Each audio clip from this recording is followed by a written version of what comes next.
2 hour slot. I'll just repeat this announcement. Next week there will be a lab. The TAs will send out a mail.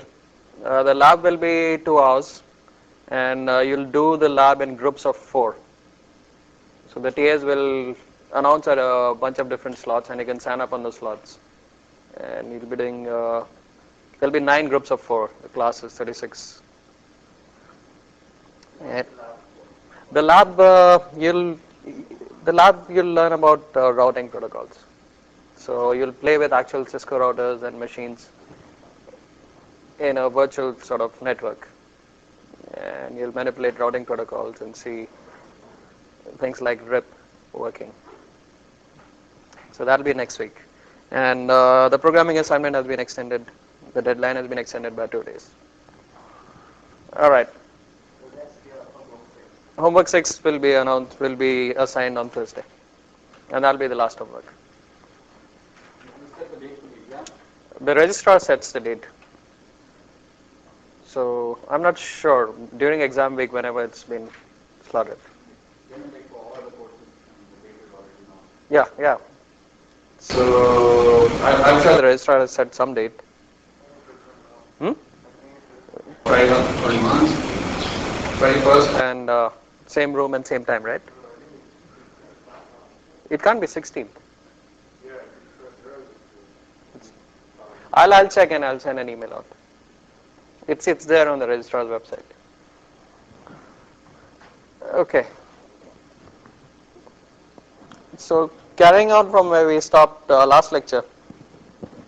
Last lecture we stopped. I think at this point we were looking at Aloha.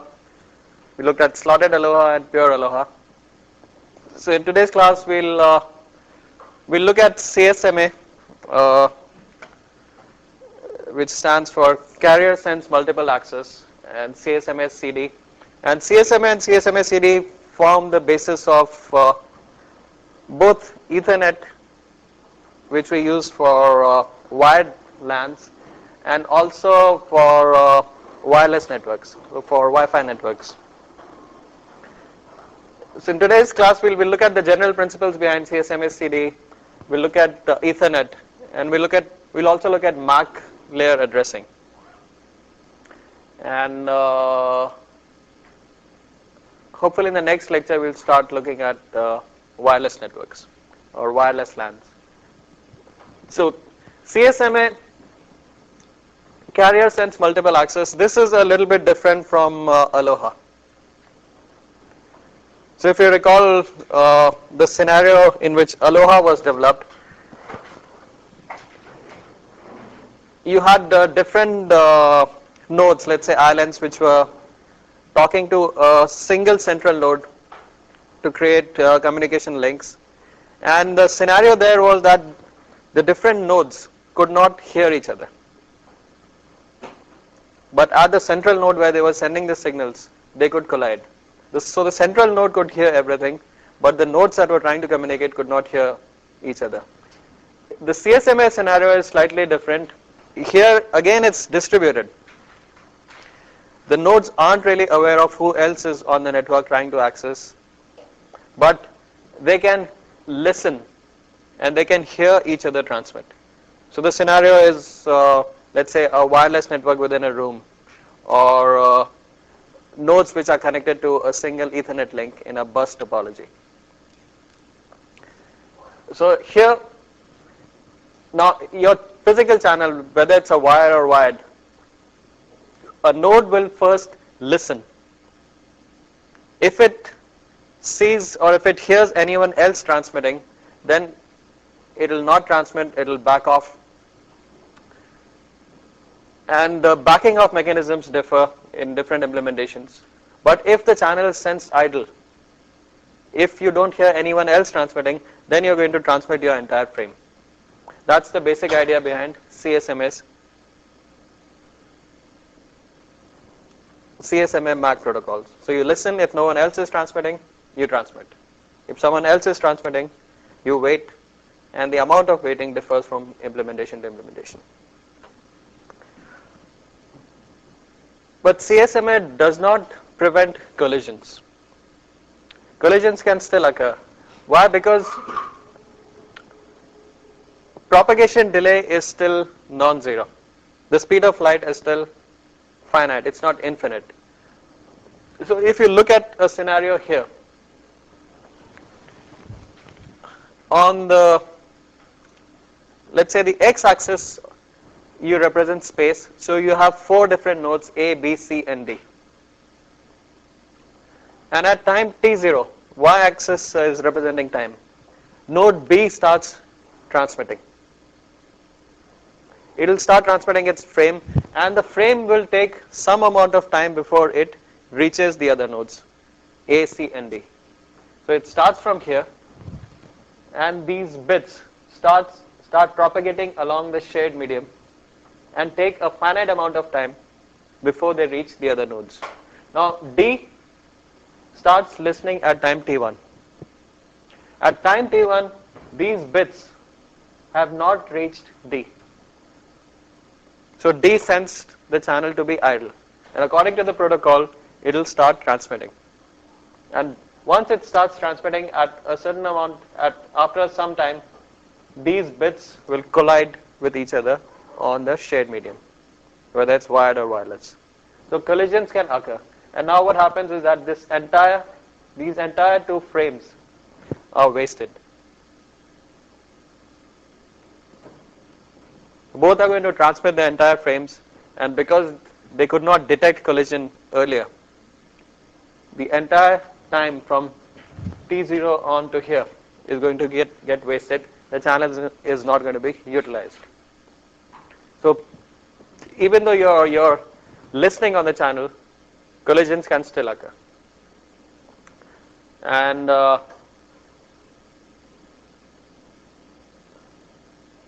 so what makes collisions more probable in CSMA?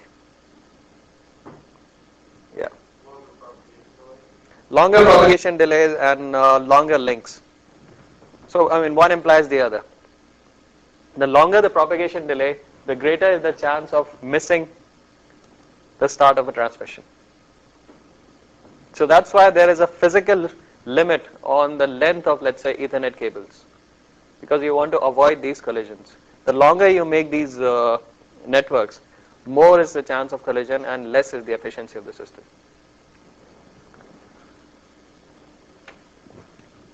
CSMA CD is a variation of CSMA, and in CSMA CD, you not only listen for collisions or listen for transmissions, but you also detect collisions.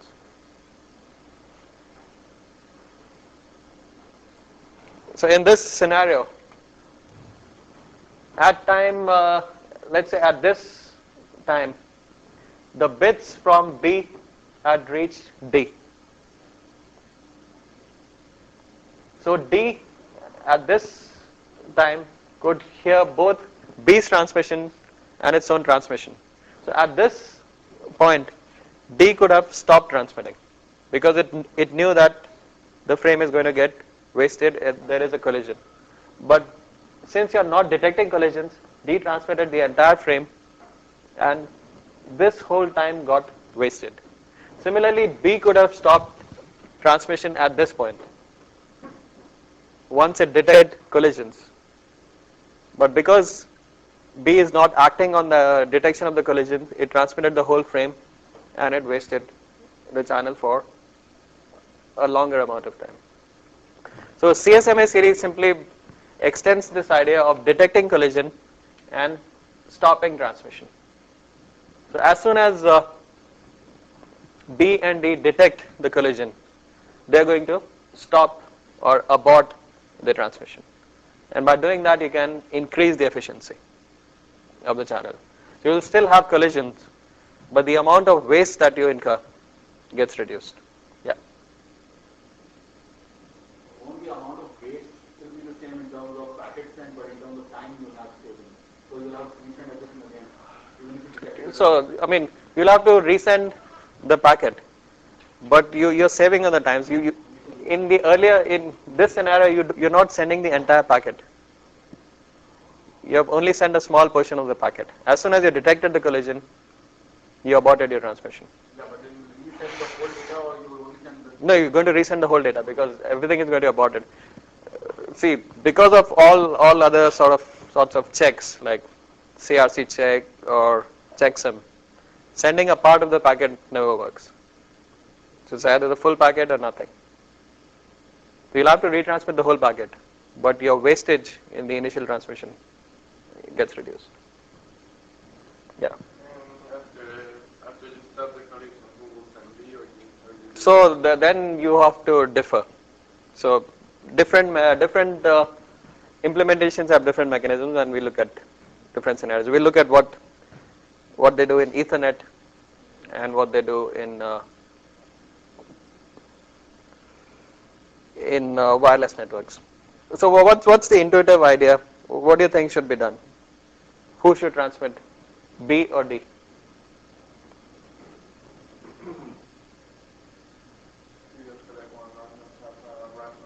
So the idea of randomly choosing one is repeated in all implementations. Even Aloha had this same thing.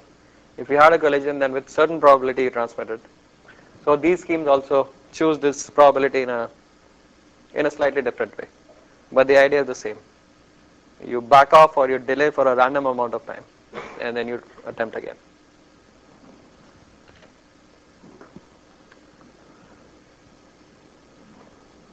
So both classes of protocols that we looked at, MAC protocols, the channel partitioning or the random access MAC protocols, they did not fulfill the criteria that we earlier laid out of an ideal MAC protocol. The channel partitioning protocols, TDMA or FDMA, they share channel very efficiently and fairly at high loads. When all the slots are booked by sufficient number of nodes being present and transmitting, then the channel is fully utilized and the bandwidth is divided fairly. But if you have a low number of nodes, then a lot of the slots, either the time slots or the frequency slots, are going to go unutilized. So channel partitioning MAC protocols are inefficient at low load levels. Random access protocols, on the other hand, if there's no one else, you can keep on transmitting. You utilize the capacity fully. But as the number of nodes increases, your collisions increase and the efficiency goes down. So this is efficient at high load, this is efficient at low load. Taking turns protocols, on the other hand, try to combine both of them. So what's the problem you see of these protocols? Why are these protocols inefficient in different regimes? Why is, let's say, channel partitioning MAC protocol inefficient at low load level? Because with low load and you set a huge chunk of bandwidth for each one of them. So your number of slots is not the same as the number of nodes. So you don't know how many nodes are present, and so there's a mismatch between the number of slots and the number of nodes. Why is this inefficient at high load levels? Because of collisions, again, you don't know how many nodes are present. So in both scenarios, it's the lack of knowledge of n, a number of nodes, that causes a problem. So taking turns protocols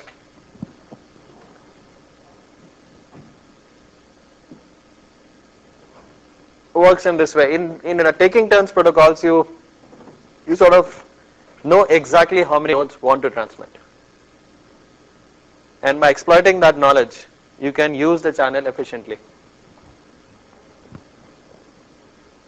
And there are two ways of doing it. One way is you have a master node that's going to invite slave nodes.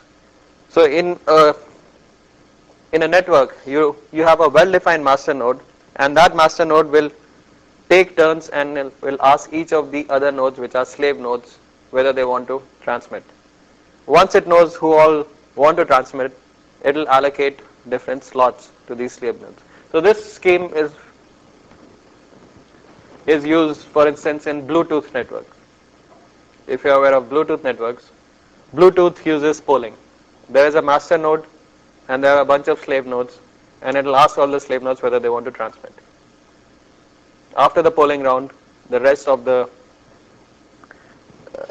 channel is partitioned into allocations for each of the nodes that want to transmit. So there is a small overhead of this control round where you do this polling, but after that you fully utilize the channel.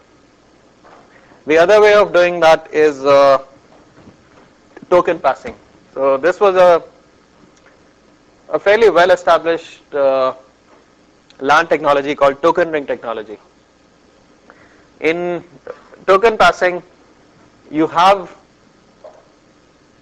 a LAN which is arranged in a ring, and in this system there is a token which is passed sequentially from one node to another. If a node wants to transmit, then when it has that token, it will transmit its frame, and once it has finished its transmission, it passes on the token to the next node. If it does not want to transmit, it simply gets the token and forwards it along to the next node. So that way, again, you're reducing the overhead and you're sort of matching the number of slots to the number of nodes that want to actively transmit. Yeah.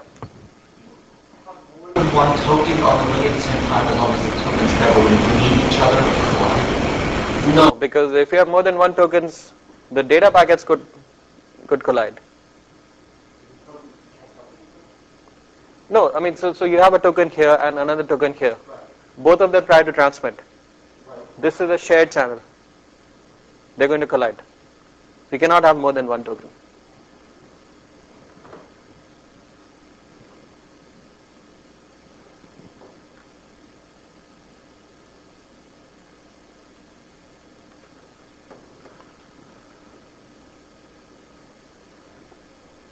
So these are the three classes of MAC protocols we looked at: channel partitioning, random partitioning, random access, and taking turns.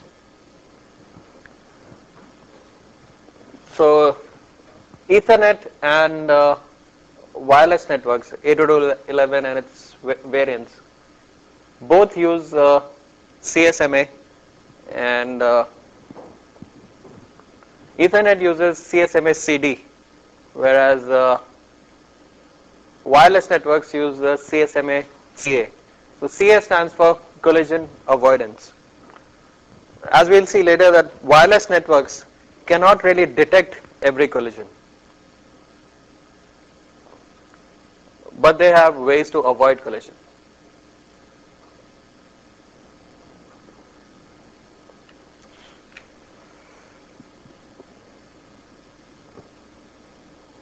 So before getting to details of Ethernet, let's look at addressing on, yeah. Aside, how does the node detect collision?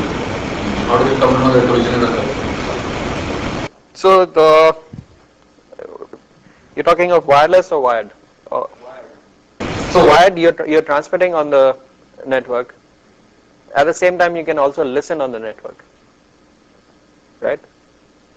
You can listen, you can tap on the link. Your receiver is active at the same time as your transmitter. So if your receiver is receiving two signals, then you know that a collision has occurred.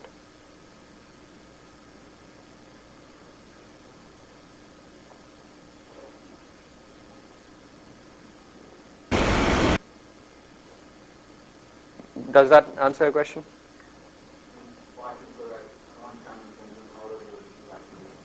I mean, it's just think that you have this. You have your Ethernet card, and that's connected to the Ethernet through some cable, and you transmit and receive through the card through this cable, right? So now you're sending your signals here, and your signal is going. You know what you're transmitting, and you can also receive that signal, and you can check that what you're transmitting is what's being sensed here. If someone else is transmitting, then that signal will also arrive here. And what this will receive would be a garbled signal. So here you can actually detect collision, because this receiver on a wired link will receive every transmission. In a wireless network, it becomes a little bit tricky. Let me just give you an example. Suppose you have a wireless network.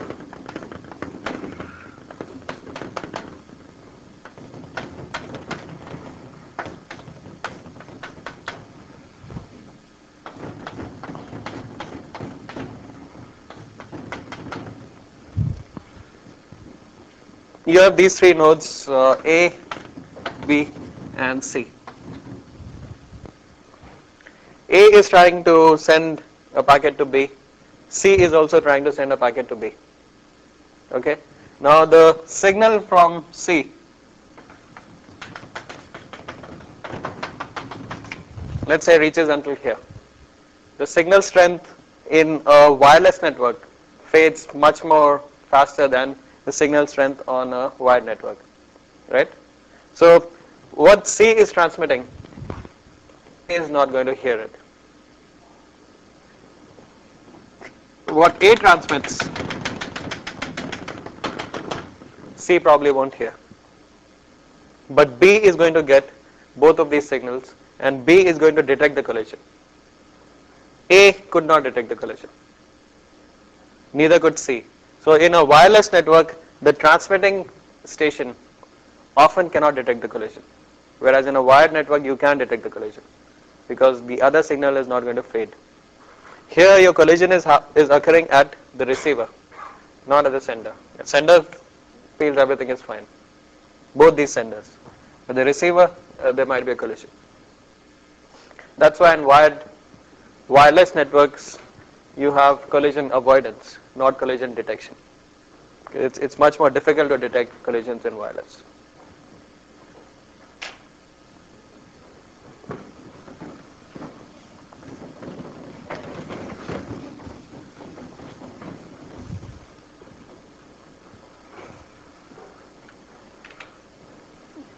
So let's look at addressing on the link layer.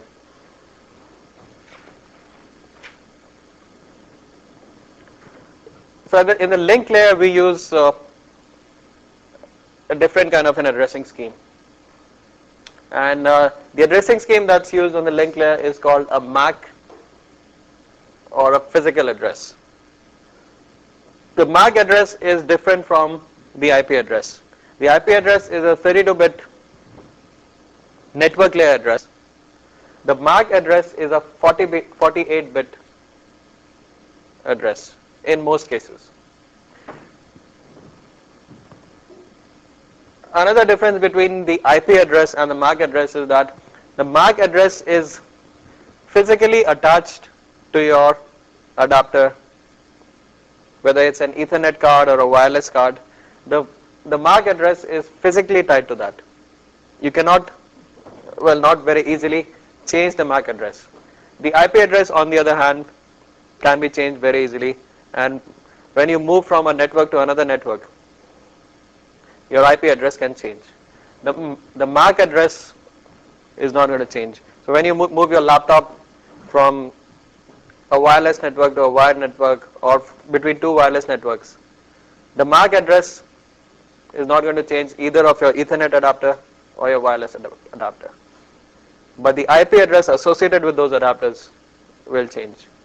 So the analogy given in the book is, a MAC address is like your social security number. It's always attached to you. The IP address is like your postal address. When you move networks, your IP address can change. When you move addresses, your IP address changes. But you're going to carry your social security number with you wherever you go.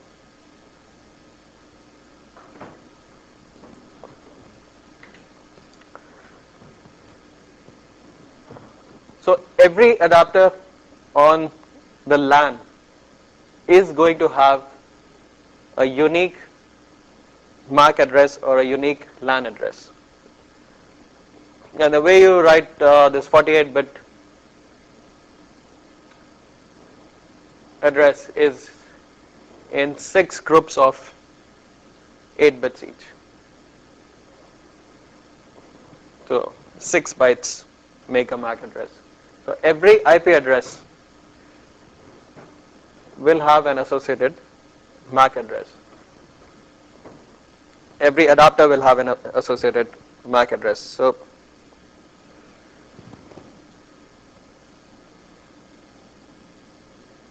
let me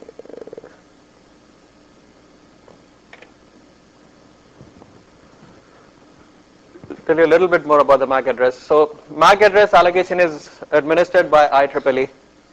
IP address administration we saw earlier was administered by ICANN. So any manufacturer of these adapters, be it wireless adapters or wired adapters, they buy a portion of the MAC address space from IEEE, and then each adapter is given a unique MAC address from that address space.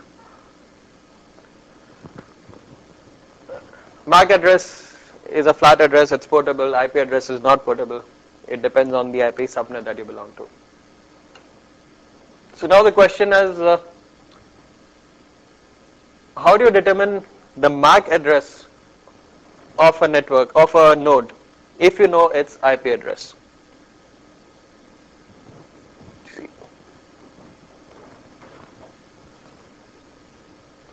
If you are on a local area network, then when this node is trying to talk to, let's say, this node, the packets are not going to be forwarded by a router to another network. These packets are going to stay within this local area network. So the delivery of these packets is going to be managed by a link layer protocol. The link layer protocol is acting in the link layer and is going to deliver the packet between 2 MAC addresses, this MAC address and this MAC address. So when the network layer is trying to send a packet from this address to that address, the final delivery is going to be handled by the MAC protocol, and it will be done between this MAC address and that MAC address. So to handle this delivery,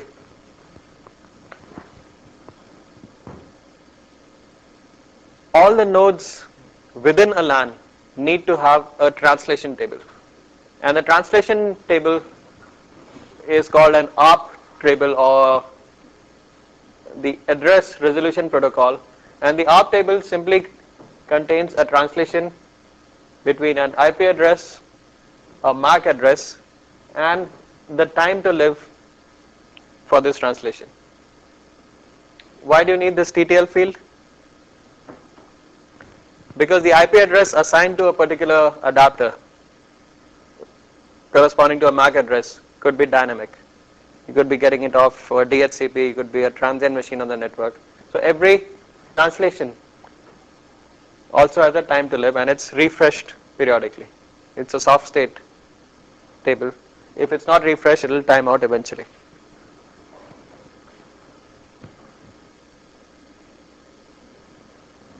Now let me show you.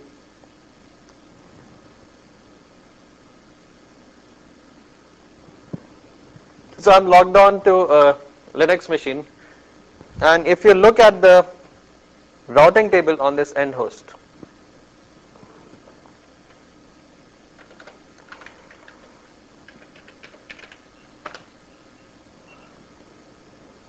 this is the routing table that exists on this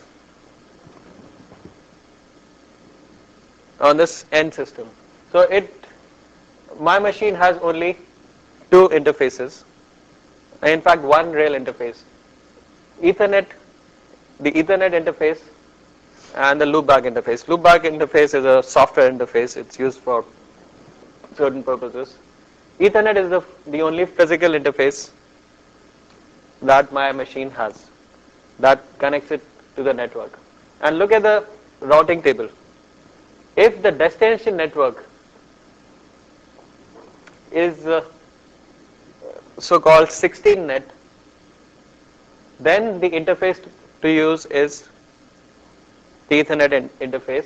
If the destination network is anything else, then the default destination is the gateway router. So what that means is, if you have any machine which belongs to the network that my machine belongs to, and how do you determine that? By the network mask. So if this network mask matches between any two machines, then the communication between those two machines is going to happen directly through my Ethernet card. So any machine which is on this same subnet, so this subnet has a net mask 255.255.248.0. What that means is that last 8 bits are free, and 248 indicates 7. So 11 bits are free. So if the first 21 bits match of any IP address, then that communication is going to happen directly between the Ethernet cards. They belong to the same network, there is no gateway involved. Any other IP address, I am going to forward the packet to the router, and then the router will take care of forwarding it onwards. So now any machine on this network, the delivery is going to be handled by link layer, not by the router. So I have to know the MAC address of all machines in my network if I want to communicate with them. So there's a command op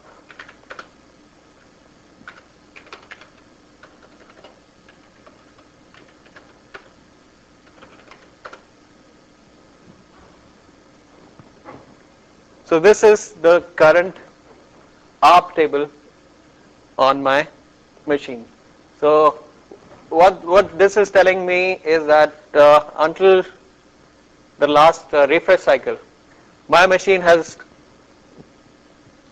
talked to all these different machines on the same network, and I have the ARP translation. So corresponding to this IP address, I know the MAC address. This is the ARP table that's maintained by my machine. So if I wish to communicate to any of these machines, I can send directly a link layer frame with the right destination MAC address, and it will get delivered. Okay. So now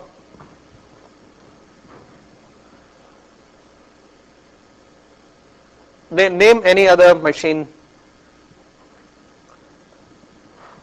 on the CS network which is not there in this table. Let's say lion.cs. So I can query my ARP table for individual machines. So if I ask ARP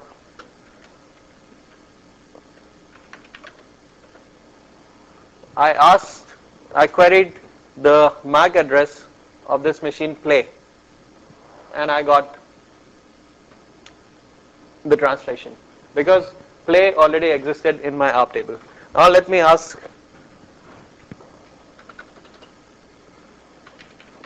for the ARP address of the machine lion. There is no entry here. How does it know the IP address of lion? Through NS lookup or whatever. Through DNS.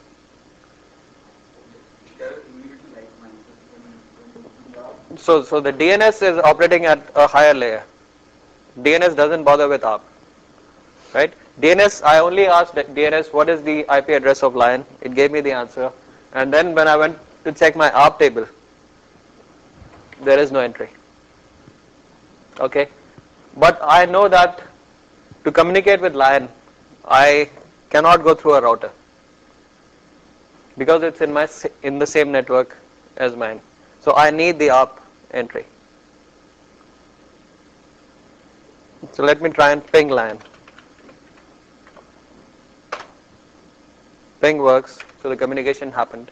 Now let's check the ARP entry again, and I have the ARP entry. So what you saw here was that this ARP table is created on demand. Whenever you need to communicate with a machine on the network, there is a mechanism, this ARP protocol. This will create on demand this ARP entry. You will find out the ARP address, and that becomes a part of your ARP table. So now the entry for lion is also there in my ARP table. So let's see how that works. How is this entry created on demand?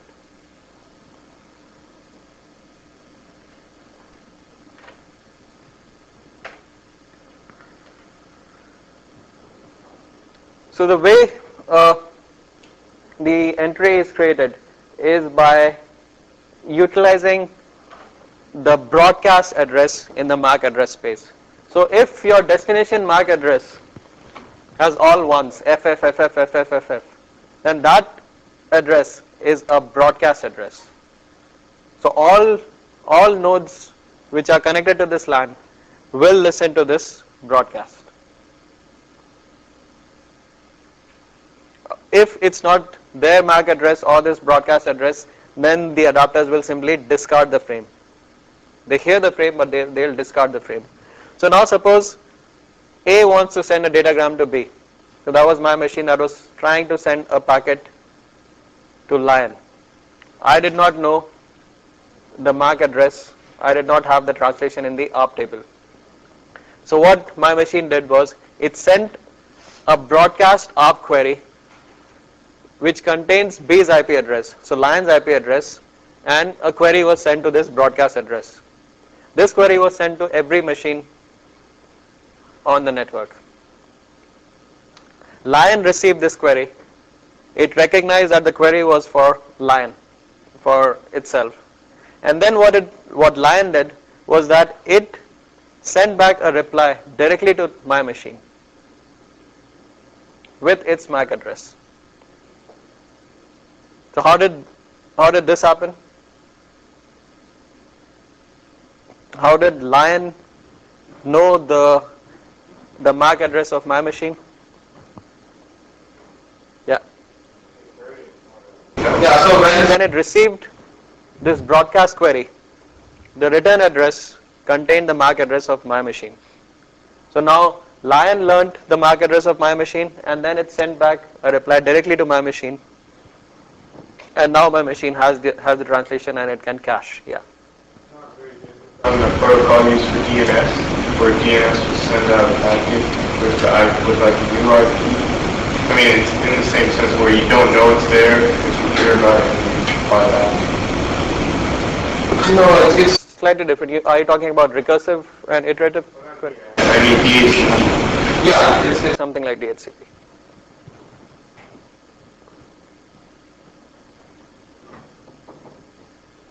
So that's the way ARP works, and ARP is plug and play and on demand, as we just saw it happen. There is no intervention from any net administrator.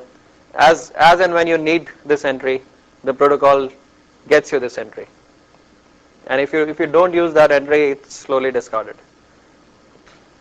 The refresh timeout is about 20 minutes for entries on the ARP table.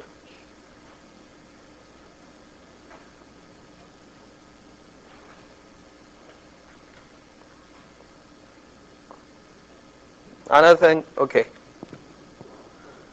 Yeah. So are you broadcasting, you broadcast your packet to all other nodes with source IP address and source MAC address? yeah. And then when the destination node receives it and matches its IP address to its daughter to send back its MAC address? It'll send back its MAC address, yeah. And this is done only by machines on the network. So for instance, let me do ARP.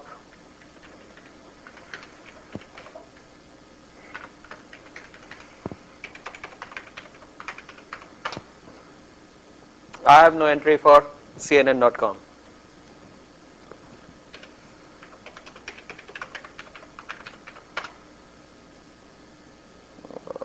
not a good example because it's refusing ping.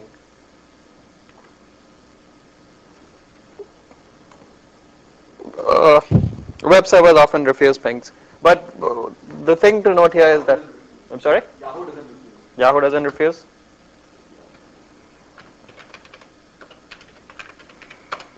No entry.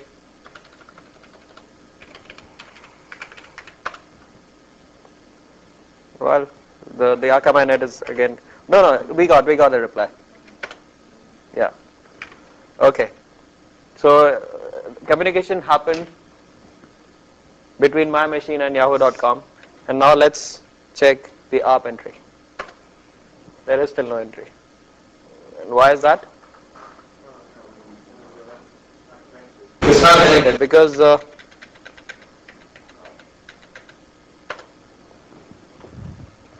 address of Yahoo went to the default address. It was not a 16-net address. So the delivery of the packet was handled by the router. My packet was forwarded to the router, which then forwarded it on. The link layer did not play any role. The link layer only delivered the packet from my machine to the router. And then the router used network layer to forward it along to the Yahoo network. So you learn of this ARP translation only for machines within your network. This routing table is in all the computers on the network. I'm sorry? The routing table is in all the computers on the network.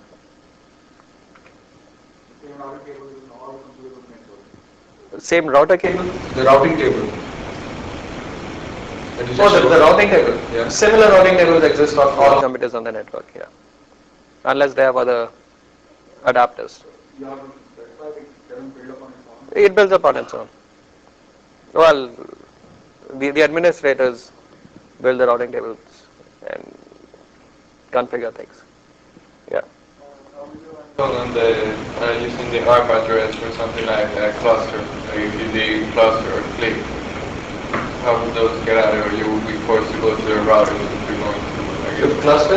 Yeah, because a cluster is like one address for many machines. Yeah, but every machine will have a unique IP address. So let's do the ping cluster. If I do ping cluster, the machine disco replied, right? Whichever answers back. So you'll see the entry for disco. So you will have an entry for cluster. The cluster is not a physical adapter. The IP address will correspond to the adapter. So now you have an entry for disco and you have an entry for the router. Because the router forwarded my packet to yahoo.com. So the link layer delivered the packet between my machine and the router. And for that it needed the ARP translation. And you have this entry here.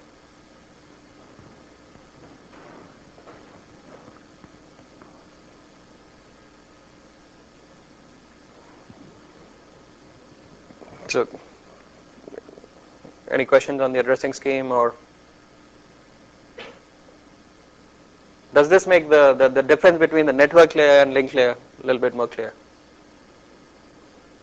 When packets are forwarded in the network layer and when it's forwarded in the link layer.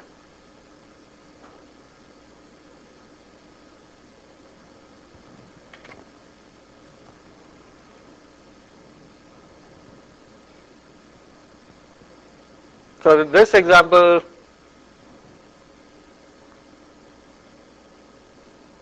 tells of the whole process of sending a datagram through a router. So here you're going to have three different kinds of deliveries or two different kinds of deliveries. One delivery on the link layer, another delivery on the link layer, and one delivery on the network layer. So suppose you have this node A, which is trying to talk to node B, which is on a different network. And these two networks are separated by a network layer device, like a router. So this router R will have two ARP tables. One ARP table for this network, one ARP table for this network. And when A is trying to send data to B, two link layer deliveries are made. In the first link layer delivery, the destination node is going to be this adapter of the router. And then the router makes a link layer delivery where the destination node becomes node B, but the source node becomes this adapter in the link layer. At the network layer, delivery is still happening between node A and node B. But if you go down one layer, delivery happens between this adapter, and then this adapter and this adapter. So a single delivery on the network layer consists of two link layer deliveries in this example. And if you have many routers on the way, it will be many link layer deliveries. So this slide gives you the whole process of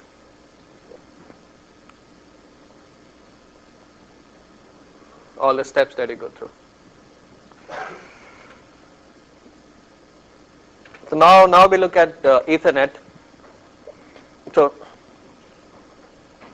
Ethernet has been the dominant wired LAN technology for the longest time.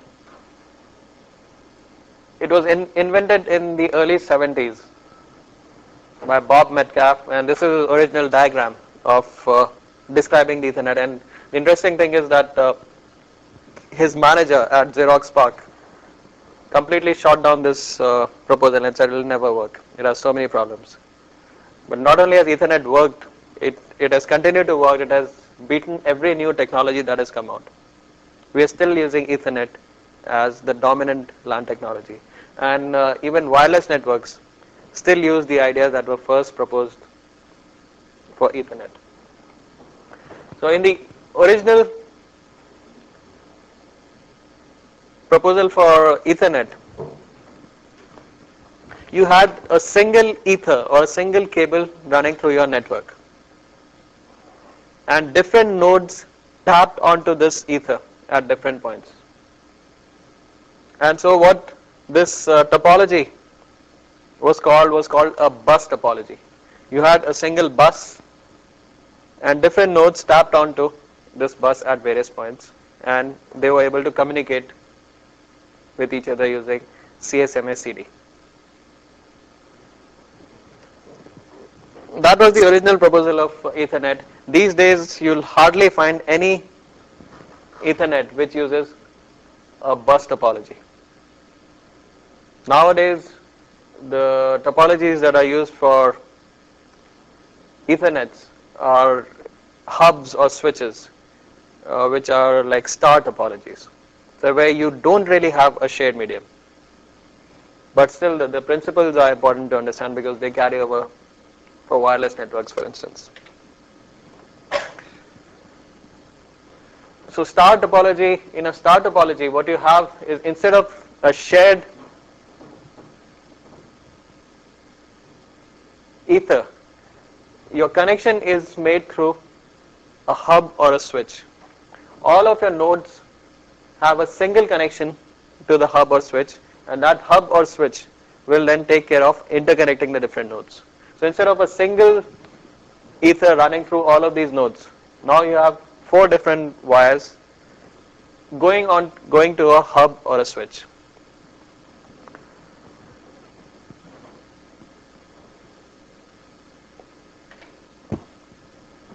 The Ethernet frame structure is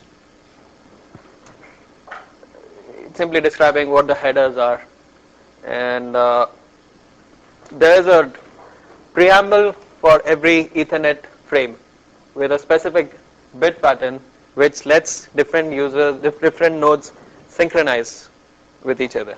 So they are sort of a flag or a beacon signal that different nodes can recognize and can sync each other. So we'll skip this portion. I mean, it has an addressing structure, it has a CRC check, all sorts of things we have seen earlier.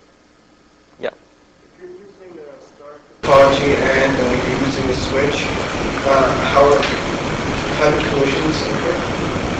So, If you're using a star topology and if you're using a switch, how do or do they occur? With a switch, they do not occur. With a hub, they will occur. So let me explain. Another thing about Ethernet is that it's unreliable and connectionless. There is no notion of a connection when you're transmitting frames between nodes, and Ethernet also doesn't do any sort of error correction.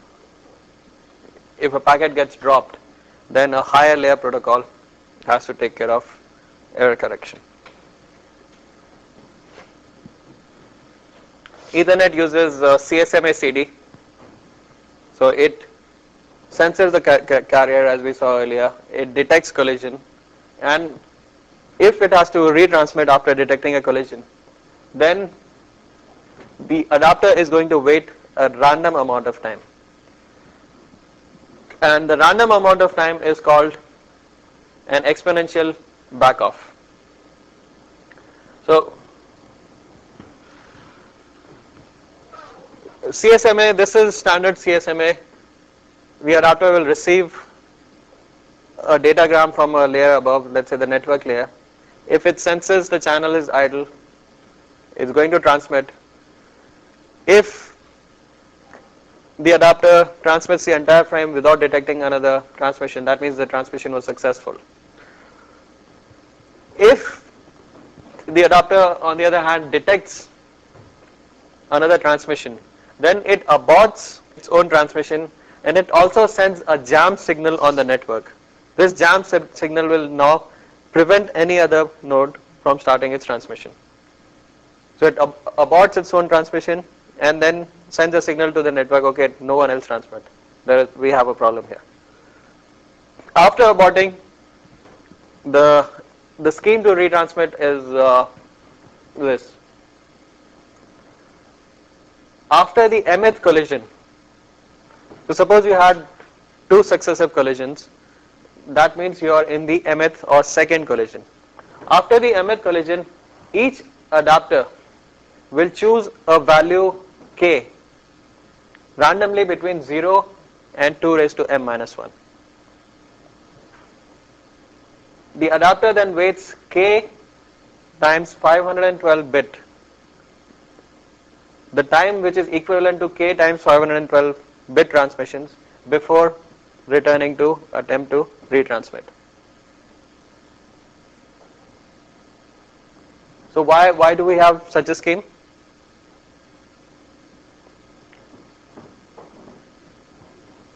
Why not a fixed value of k?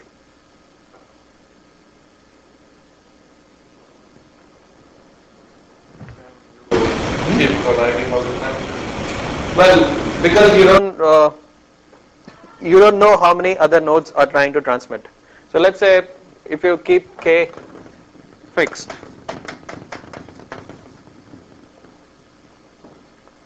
choose a value of k. Any value of k will have a problem. If you choose a small value of k and there are a large number of nodes that are trying to transmit, then collisions will keep on occurring because there are not enough empty slots. If you choose a large value of k and there are a small number of nodes trying to transmit, then you're going to waste a lot of the channel. You're going to wait a long time before attempting to retransmit. So this k adaptively adjusts itself according to the observed load. It will start with a small value, assuming that there's a low load. If you see more collisions, that's an indication that your estimate of k is not a good one. There are more nodes transmitting than what you thought there were. So you increase k and then try the process again. So by keeping track of how many successive collisions you have seen, you can get an estimate of how many other nodes are trying to transmit. So this is the backup mechanism for Ethernet. Yeah. Why don't you multiply 512? 512 bit times. It's related to the size of the jam signal and the propagation delay that the maximum propagation delay that you expect in the Ethernet. So you want to wait enough time so that the jam signal or the other transmitter can. So let's say you have only 2 nodes on the Ethernet.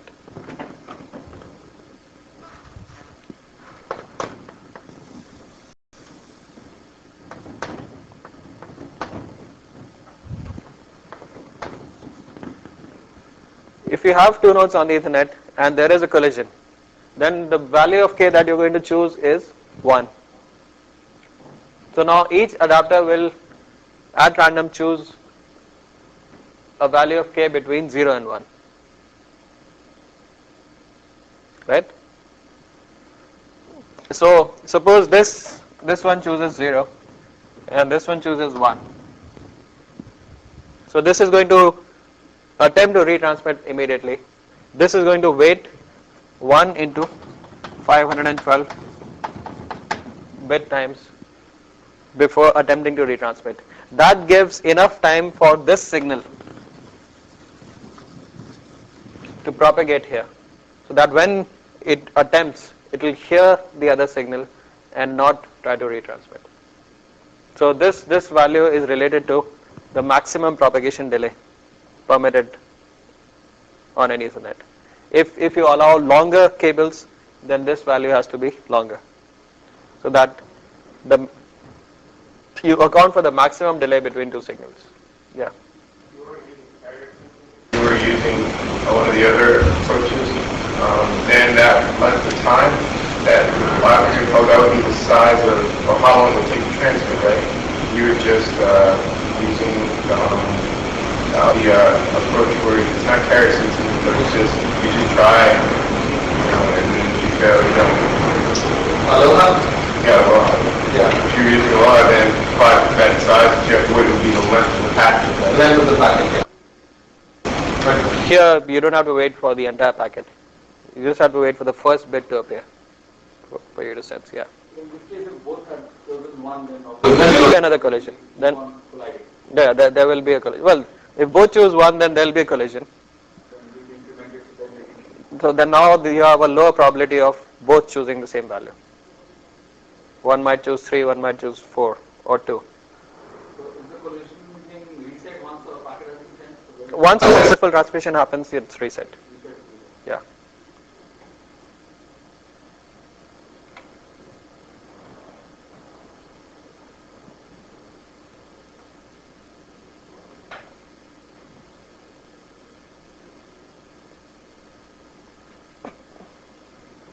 Yeah, this is telling you the exact process.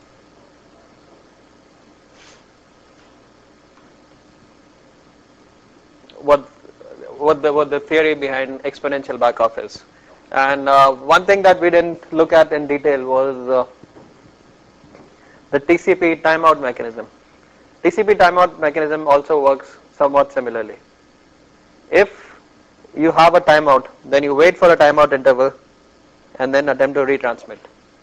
If there's another timeout, then you don't wait for the timeout interval, but you wait for 2 TO.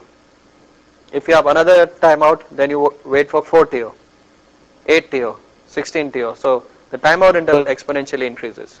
And similar sort of idea is used here of an exponential backoff. The efficiency of CSMA CD is much better than Aloha. So if you define Tprop to be the maximum propagation time between 2 nodes in a LAN, let's say 2 nodes at the end of an Ethernet, and T transmission is the time to transmit the maximum size frame, then the efficiency becomes 1 over 1 plus 5 times Tprop divided by Ttrans. So this efficiency goes to 1 as Tprop goes to 0. So you can see here, if Tprop goes to 0, what that means is that as soon as this transmitter puts a bit on this end of the network, this bit will appear here. because your propagation time has gone down to 0. So if that happens, then there are going to be no collisions. So efficiency is going to be close to 100% as this T propagation goes to 0. The other part, as T transmission goes to infinity, the efficiency goes to 1. That's you have to take that with a pinch of salt. It really doesn't mean that the network is behaving in a very efficient manner. What it really means is that if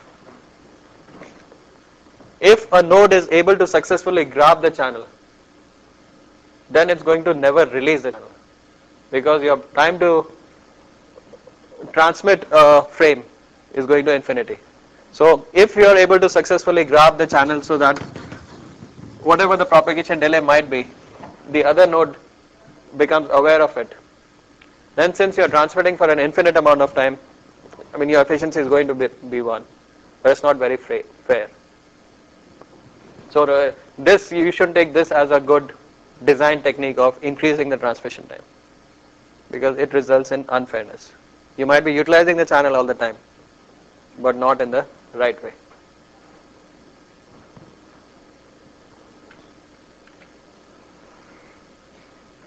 Now I'll come to the question about collisions.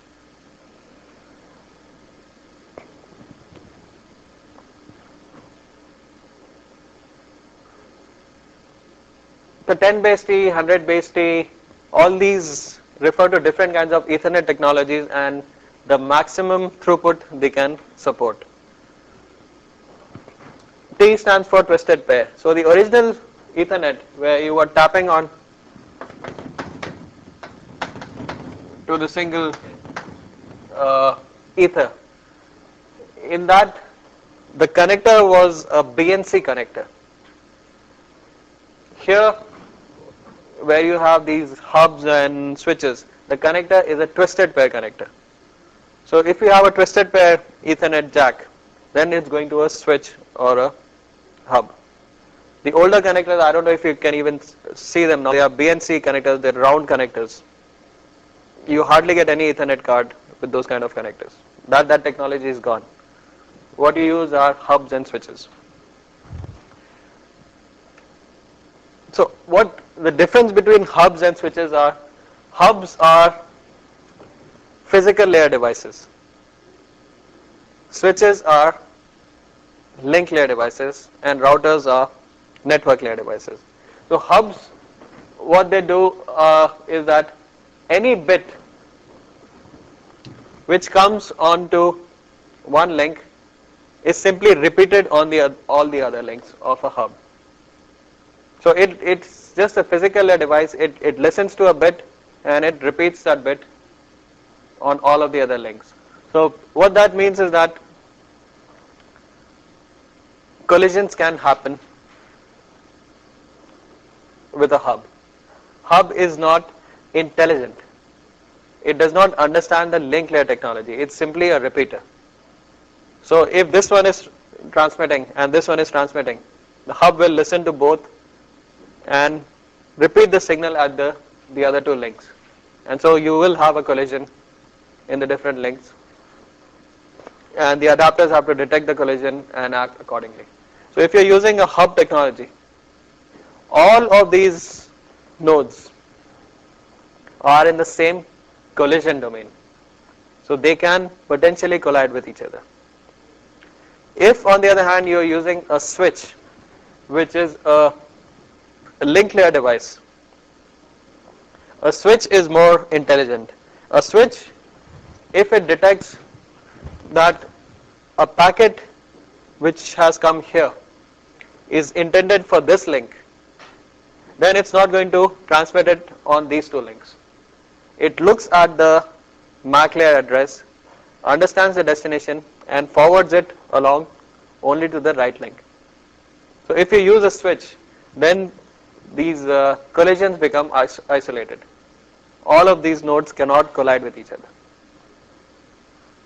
It can simultaneously transmit data on different paths by understanding link layer headers. A hub has no knowledge of link layer headers. It just looks at a bit, repeats it. It's a very dumb device. We'll skip this part.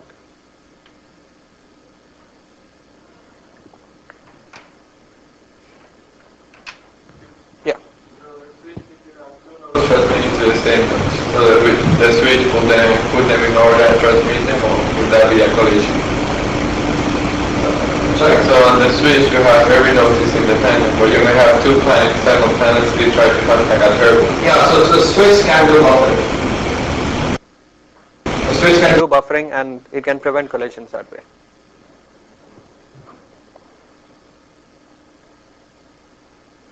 So interconnecting with hubs, you can have a backbone hub which interconnects many small hub connected LANs. So this is a way to interconnect different LANs. The problem here is that because the hub is a physical layer device, this whole LAN becomes one single collision domain. So all of these nodes can collide with each other when they are transmitting. So the efficiency of a connection in this manner is very low. The other problem is that suppose you had one LAN which was operating at 10 megabits, another part which was operating at 100 megabits, another part which was operating at 1 gigabit. You have different kinds of Ethernet technologies. With a hub you cannot interconnect them directly. Why? Because what a hub does is it will listen to a bit, repeat it. So here it will start repeating at a higher rate, here it's repeating at a lower rate. And these two signals, they cannot be interpreted by the different technologies. If this node starts receiving things at a gigabit per second, it has no idea how to interpret that. The adapters are not capable of understanding those transmissions. And a hub is not able to translate between different technologies. It will just listen to a bit, repeat it at the same speed. So with a hub, you cannot interconnect different kinds of Ethernet technologies. You can have individual LANs operating at different technologies, but with a hub you cannot interconnect them. And also, you have one large collision domain. The switch, on the other hand, is a link layer device. It stores and forwards Ethernet frames. So switch is able to buffer Ethernet frames. So it's sort of like a router. You can have multiple frames coming in at an Ethernet switch destined for the same node. Ethernet switch can buffer them in a queue and send them one after another.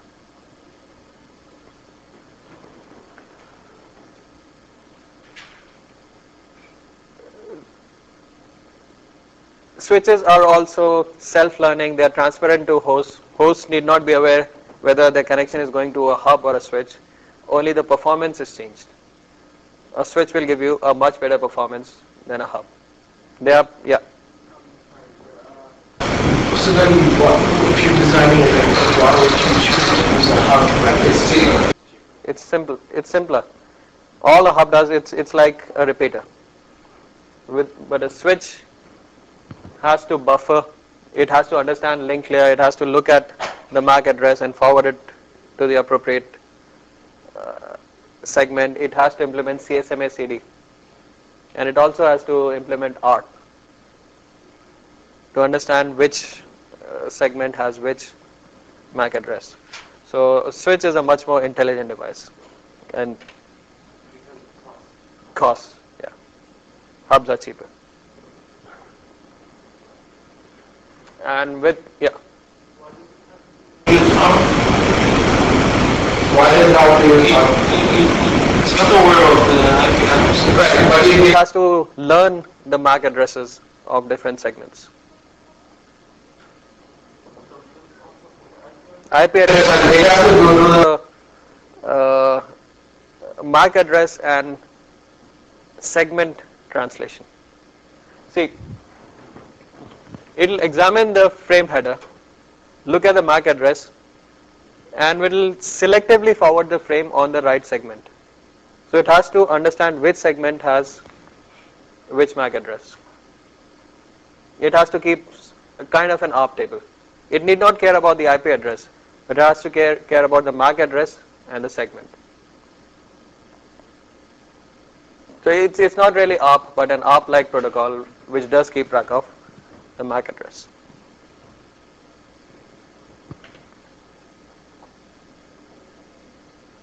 So it's like a routing problem, where now you're routing based on the MAC address instead of the IP address.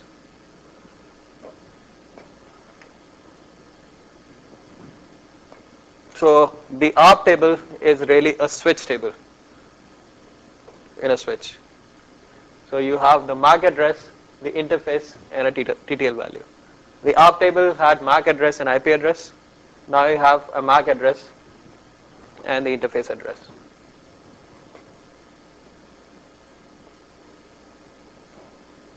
And the process is